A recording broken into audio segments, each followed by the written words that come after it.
Hello and welcome to Walker Tea Review. I'm Jason Walker here to introduce a tea company that is new to Walker Tea Review and one of their teas. I'm going to go ahead and get it started here, get my Gaiwan ready. Let me try to scoop out enough here. Get it out a little bit, shake a little. I want to cover enough of this. This is about a 3-ounce Gaiwan. I want to cover the bottom, say, inch diameter of my Gaiwan there. And that looks pretty good. This is a pu'er tea, and I'll talk a little bit about that in just a moment, but I want to add my water first. Get enough water here to rest above, so that when I put the lid on, a little bit of water will be just above that rim. Need to dash more. That looks pretty good right there. Yeah, water's rising, expanding about up and around and just above. One more little splash. Just like that. Looks good. Let me get this water out of the way and introduce this particular tea here. The tea company that I was mentioning, I haven't reviewed one of their teas before, is Verdant Tea. It's in the U.S. Verdanttea.com is their website. And this is their 2012 Qianjiazhai Old Growth Sheng pu'er. Okay. Now, pu'ers are generally, yes, from the Yunnan province area. That's where this one comes from. This is from Ailaoshan or Mount Ailao in Yunnan province. It's from a kind of a collective group. There's one farmer who, the story is on the product page. You can find out more. One farmer who is a part of a cooperative, and the cooperative is several farmers who have kind of pooled their resources to have the tea processing equipment that they all can use so that each one can then harvest his own crop and process it in his own way if he or she chooses, if that particular farmer chooses to do it differently than other farmers do. You can get 7 grams for $2.75. Pu'ers are generally, often pressed into cakes like this one is, and that's about, why do I want to say about 300, some of them are around 375, 400 grams, and so it's a disc shape, pretty good size. You can get a larger, and those are up near $80 or so currently on the site. This is a Sheng pu'er, which means it's going to be one that's good, that will age, mature. It starts off with greener leaves, and the aging process matures that leaf. It gets darker. It starts off a lot of greener teas. Sheng pu'ers, raw pu'ers, start off kind of a greener, rawer, often more astringent in character, and that mellows out, that smooths, rounds, gets into a sweeter, earthy, oftentimes more of an earthy type of taste. But this one is a 2012, so it's last year's. You should be able to get some indications of what this tea will become, what are the kind of the foundations, the pillars of it, and how that tea will likely or could change as it ages. So I'm going to go into talk about the dry leaf, wet leaf, and liquor here. Let me give it a smell. You get some of those kind of hay kind of components there, green grasses that are drying. But this one, it's already a bit mellower than that, a bit smoother, moving over almost towards like a fragrant wood, almost like a sandalwood kind of more mature, mellowed type of sweetness there. Because this was broken off of the cake, I'm going to be able to scoop out kind of a chunk here to look at it. So this one was pressed. You can still see where it was been pressed compactly together, and part of that was broken off to create the sample. As you look, I can see lots of course, it's a greener or a silvery green or a lighter green type of color in many cases, although it does have some of the darker. Leaves here look to be long. I mean, you've got to have them, say, an inch or more in length at least to kind of be able to start to hold together and press well. And at least as this appears to be. Lots of the silvery fuzzy, which means some of the younger leaves were included in this. Okay, some of, you can get into, as you look into more of it, as to if you were able to put if you had a cake or a disc and you were able to put a knife into it, how easily does it break open? How easily are you getting solid pieces versus just kind of crumbles? So overall, lots of needles.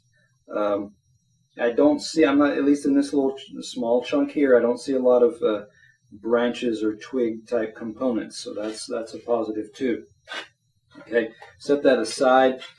Get ready to pour this tea. Now, admittedly, trying to cover a pu'er in a 10-minute review can be a challenge, because pu'ers are known for being able to steep multiple times and kind of revealing their flavors as throughout those layers of steepings.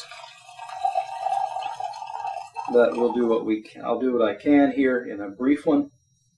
So let me kind of put that off to the side. You notice using the guy one, angled my lid over to the side. Index finger holds down the lid to keep a nice narrow opening here. Middle finger and thumb holding the rim as close to the ridge there as possible, so that you don't get in contact with the hotter part down at the bowl here. Now give this a smell. We'll talk about the wet leaf here. Again, generally a rounded type of a note here. Again, not harshly, dried hay type of smells. Moving over a little bit towards kind of a beany, green bean, lima beany type green tea kind of aroma. But on top of that is still more of a sweet wood, sandalwood, fragrant wood, maybe cedar-like. Okay, so generally not the harshest green by any means, not the harshest Sheng. So now that the water has been in contact and loosened these up, you're able to kind of see these leaves. They've opened up. Not one thing I'm noticing, it wasn't leathery, it wasn't thick or coarse.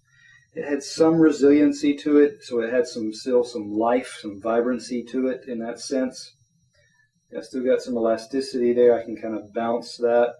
It's not flying, shredding apart just yet. It's a nice large leaf. In the little piece of cake compressed part, I was talking about silvery needle type aspect there. So it's good to try to look to see if there are any needles. And so I have a 1, 2, 3 leaf and a bud there, a needle there. So that's nice. I could fish out, and for example here I could pull out another little tender needle or bud there as well.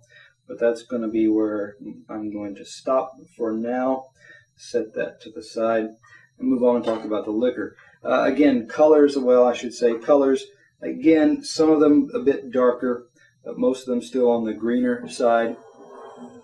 Let me give this a swirl here for the liquor so that I can hold that up to a light.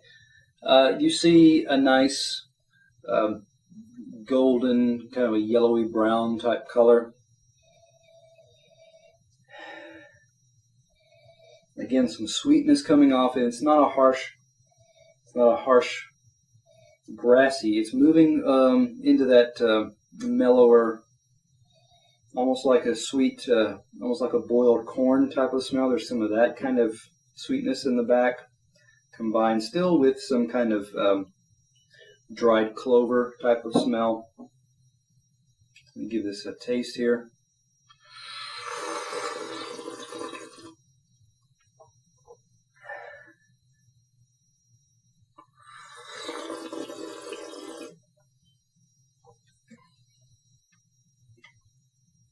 Astringency. Sometimes a A Sheng pu'er can have a harsh amount, a heavy amount of astringency.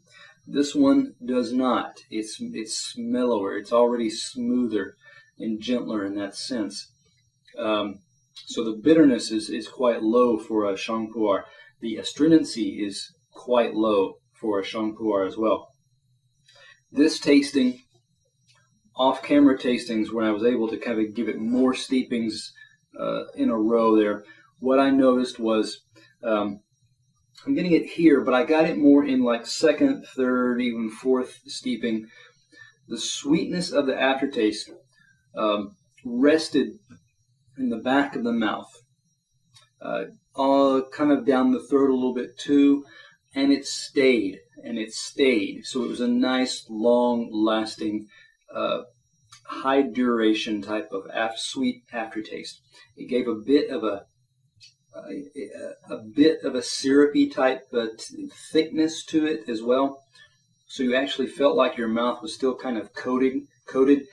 For many people, that's a positive. It says that this tea is not just something that you throw down your throat, toss down your throat. This is a tea that resides. It coats. It gives a longer lasting refreshment even after it's been drunk, so that you have the positive, lingering effects of the tea on your body, on your tongue, on your throat there.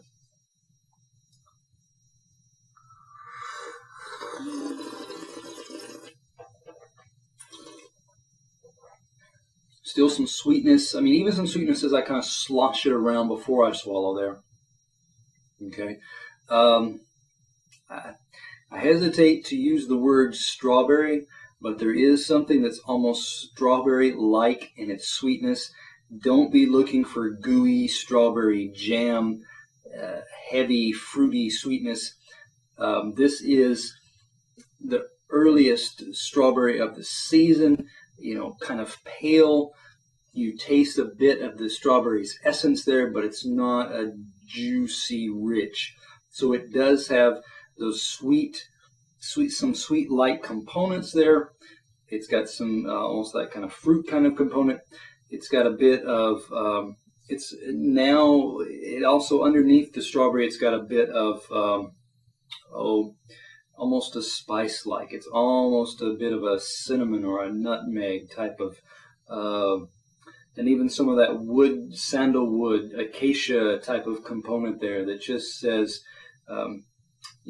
rich fragrances, wood-like over towards the strawberry there. So overall, nice components to this tea. It carries well. It sits on the mouth quite well from the front all the way to the aftertaste and after you've swallowed. So I've got to give this one of the higher scores for a nice Sheng pu'er. I think it's got quite a bit of potential. I would give this one a pretty high score. I'm trying to put a number to it, so I would probably give this one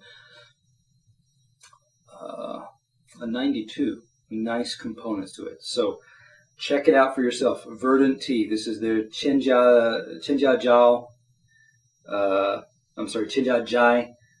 Sheng pu'er from Walker Tea Review.